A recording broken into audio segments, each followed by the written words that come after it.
Salut Valentine, je me trouve actuellement à la Passerelle à Fleuranges où Jessica Marquez, que l'on ne présente plus, se produira en concert le 21 septembre prochain. Ça sera l'occasion de découvrir son nouvel album, Les Filles du Calvaire, un album où elle se dévoile en toute intimité et je te propose d'aller à sa rencontre pour en savoir plus.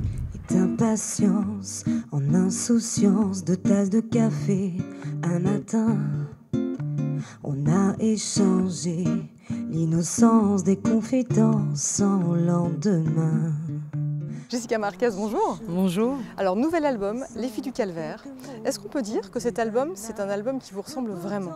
À 100%. Je suis auteur et co-compositeur de cet album. J'ai complètement travaillé même sur le graphisme des photos, remerciements au texte, au choix des musiciens, au choix des instruments de scène. Enfin, je supervise un peu tout. Oui. Et ce nom d'album, Les Filles du Calvaire? C'est tout simple. J'étais avec mes copines à Paris. Je suis passée dans cette station de métro dans le 3e arrondissement. Puis je me suis dit, tiens, c'est pas mal pour un texte. Je ne savais pas encore comment écrire. Et en googlisant Les Filles du Calvaire, c'était un couvent dans cette rue-là à l'époque, avec des nonnes, etc. Et les filles de 2012 aujourd'hui ne sont plus trop... sont loin d'être des nonnes. Sont loin d'être des nonnes, sans pour autant être des Marie couche-toi là non plus. Mais effectivement, un peu plus célibatantes, indépendantes, loin d'être toutes conformes aux normes sociales. Les enfants, le scénic, le crédit, les vacances au mois de juillet... Enfin voilà, plus génération Sex and the City, plus que voilà. Même si j'ai grandi en province et qu'à partir de 30 ans, la question récurrente c'est tu n'as pas d'enfant, mais qu'est-ce que tu attends? Et ben non. Qu'est-ce que vous attendez? Je sais pas. Une forme d'amour, une barbe à papa, je me suis perdue dans ses draps. Une conne d'amour, bercée d'illusions, touchée par une des flèches de Cupidon. Alors un premier single justement issu de cet album, Conne d'amour. Conne d'amour, oui. Est-ce à dire que vous êtes une éternelle romantique? Je crois malheureusement. J'aurais pas voulu me définir comme ça, mais je crois que définitivement je suis fleur bleue, cœur d'artichaut et romantique. Malheureusement. D'accord. Oui. Du coup, c'est la tonalité que vous avez voulu donner à l'album.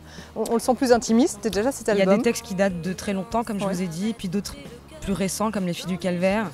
Et mis bout à bout, ça parle pas que d'amour aussi. Il y a la relation au temps qui passe, la relation aux autres aussi, parce que dans la musique, toute seule, on n'est rien.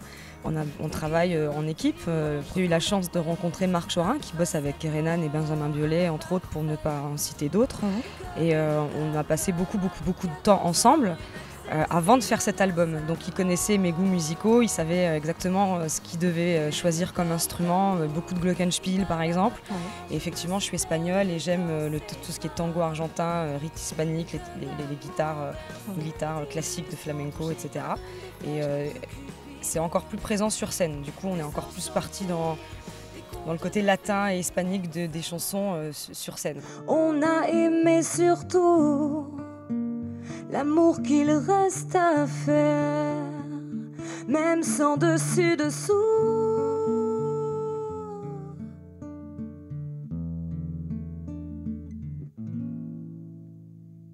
Mieux vaut encore se taire. Rendez-vous donc vendredi 21 septembre à 20h à la Passerelle à Fleuranges pour découvrir Jessica Marquez sur scène. Ça sera également l'occasion de découvrir son nouvel album, Les Filles du Calvaire. Et puis en première partie, vous pourrez également découvrir l'artiste nancéen Julien Mady. Voilà, allez bye bye.